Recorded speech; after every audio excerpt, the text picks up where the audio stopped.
Every Toyota Tacoma deserves instant throttle response. Let's upgrade yours with Pedal Commander. In the box, you'll find your Pedal Commander unit, mounting bracket, adhesive pad, cleaning wipe, zip ties, and installation guide. Setup takes just minutes. Unplug the factory throttle connector, snap in the Pedal Commander harness, and mount the unit where you want it. You can keep it visible or tuck it away and control everything over Bluetooth.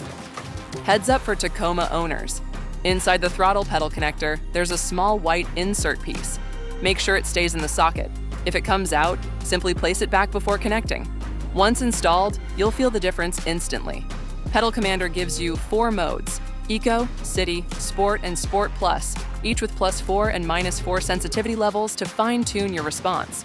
Eco for fuel efficiency, City for smooth control, Sport for stronger acceleration, and Sport Plus for maximum power. Using Bluetooth, you can switch modes, adjust sensitivity, save presets, and even disable the unit's buttons right from your phone. And with the built-in anti-theft feature, you can disable throttle input completely for extra security. Pedal Commander transforms how your Tacoma responds, drives, and feels. Plug it in, set your mode, and enjoy instant throttle power.